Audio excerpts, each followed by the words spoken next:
This is Advancing Your Business, Your People, and Your Legacy podcast, where we will discuss all things that impact the growth, value, and sustainability of privately held businesses. This podcast is produced by the Rawls Group Business Succession Planners, and I am Kendall Rawls, your moderator. Today I'm joined by Champ Rawls, a partner of the Rawls Group, and Gina Miller, who is a partner with Bennett Thrasher in their dispute, valuation, and forensics department. Today we're going to talk about value. Depending upon one's perspective, value can take on many different meanings. Banks, IRS, Wall Street, valuation specialists, business owners, vendors, strategic relationships, such as franchisors or manufacturers, all view value differently.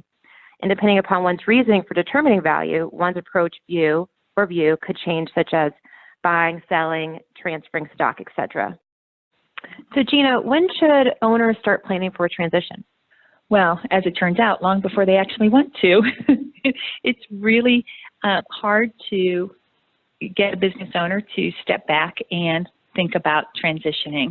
But ideally, you would want somebody to start thinking about transition 3 to 5 years out, which may seem like a long time, but what we want to do during that time frame is work with the business owner to maximize the value before that company is put on the market. And also consider tax strategies. So frequently we'll work with a business owner that wants to sell or gift some shares to another generation or a trust. And so we'll want to do that, maybe not at a maximized value. We can do that earlier on and then work with the owner to maximize the value. And it really does take 3 to 5 years to implement a good strategy for exit.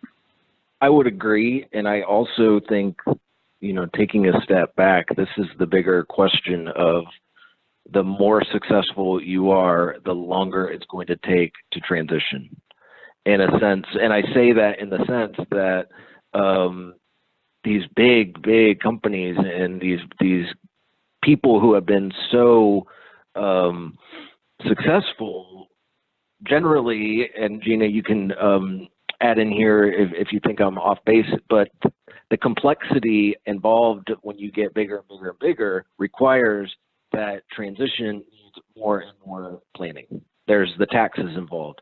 There's the people involved. There's the structuring involved. And I think that's where I can say as well, 3 to 5 years, I would say from my perspective, might not even be enough. I think it should be an ongoing plan in your mind to go, you never want to think of the end, but how am I structuring things appropriately? What am I doing currently today to make sure that I think as we're talking about value, I'm getting the highest value for my company no matter what transition it may be in the end. And I think the biggest transition, and Gina, I don't know how much you run into this, and the worst is death. And that's where it comes into how an unplanned or a planned one, these big successful companies at a death, if nobody has done any transition, that's when you can lose a lot of value.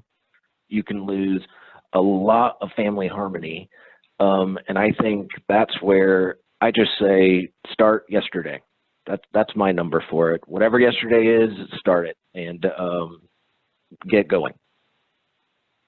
Right. So if business owners would think like investment strategists, then you would think about the transition out of the business as soon as you began the business.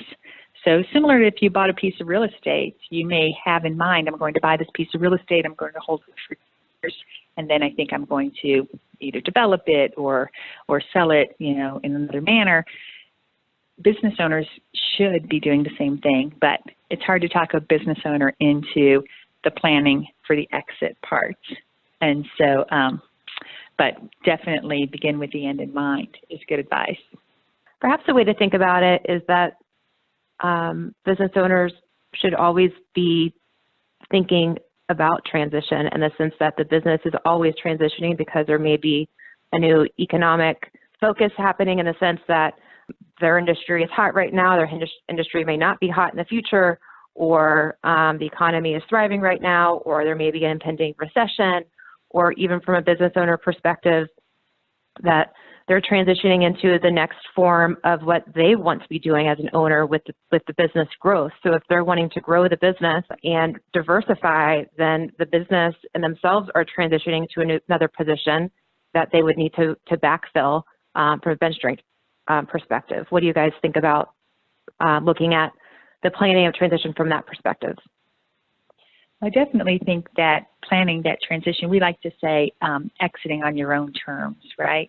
And so having an exit strategy in mind helps you be more proactive than reactive to either economic situations, family situations, management situations. I really like how you said exit on your own. What was that? Exit on your own terms? That sounds really good, because I mean, I'm just thinking from personal experience of our clients who have built up phenomenal value in their businesses, did them so hard, so strong, and were ready for the entrepreneurial retirement, got the highest value, cashed out, and 5 years later got the bug back and are now buying back into the industry and now have growth plans to expand. And so they exited on their own terms.